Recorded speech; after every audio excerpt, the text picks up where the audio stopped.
All right, everyone. Welcome to the Occult video number 409, the phone wind.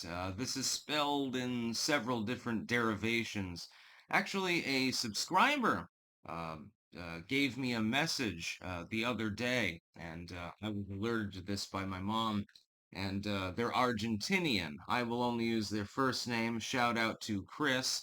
I will not give out your last name for obvious reasons telling me about actually the concept, and I had studied it years and years and years ago, but I couldn't remember exactly what it was called. There were scientific studies and everything about this.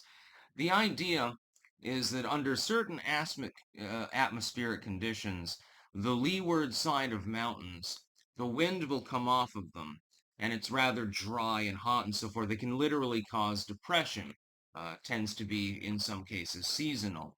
Now, originally, the study I saw was from Peru, but this individual is from Argentina. So I guess that this mountain sickness condition extends throughout the entirety of South America in the regions that are close to the mountains. Um, I've seen similar things here, actually. I believe that the Rocky Mountains also generate similar atmospheric conditions. And I wanted to talk about it because it's called a phone wind.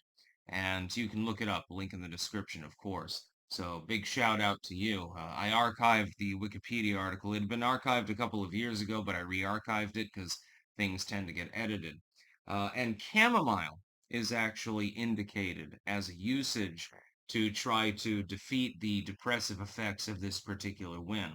What happens is you have an atmospheric condition up in the mountains and hot, dry air is forced down into the leeward side.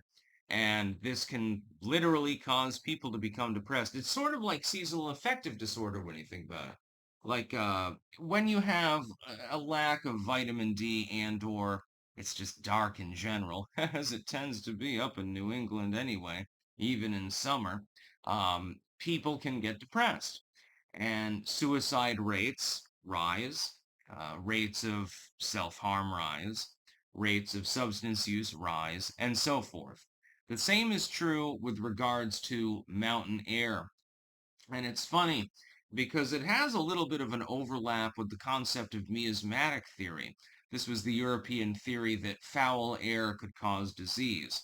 Well, it may not be able to explicitly cause infection or contagion or anything like that, but it's an interesting historical concept.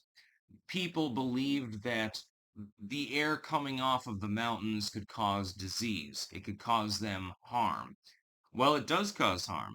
In some cases, under the right atmospheric conditions, it can cause people to literally kill themselves. So, technically speaking, in a roundabout way at least, they weren't actually wrong.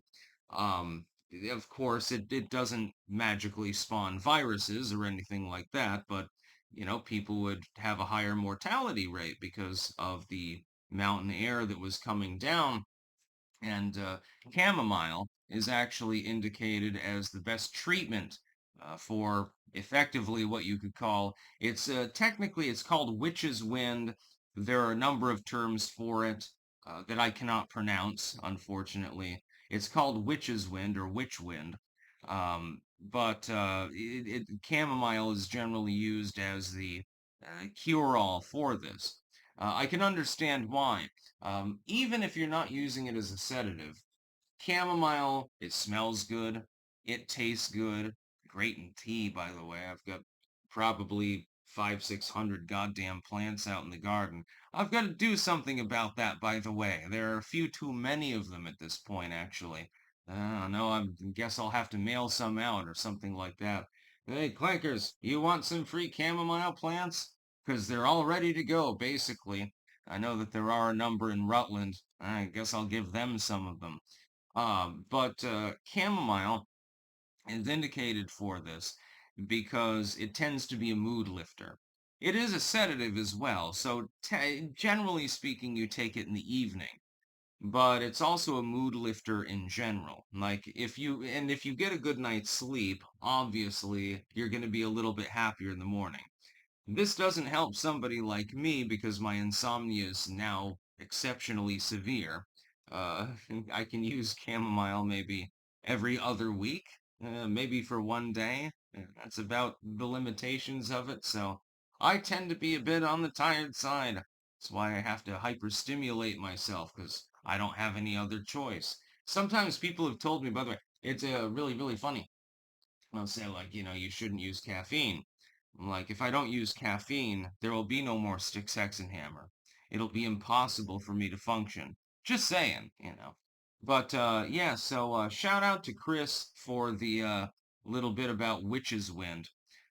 Because I had seen an article, it was probably 8 years ago or something. It might have been even longer than that. And I could never find it again. But thankfully now I am capable of looking it up, so I'm very, very happy about that. Yes, witches win, the colloquial term for the hot, dry air that gets forced down into the valleys off of mountains on the leeward side under certain atmospheric conditions. I do not believe is actually fully understood why it would cause depression and suicide, but I can imagine if that kind of wind is blowing, it probably makes you a little bit depressed. Just saying. That's about all. Peace out.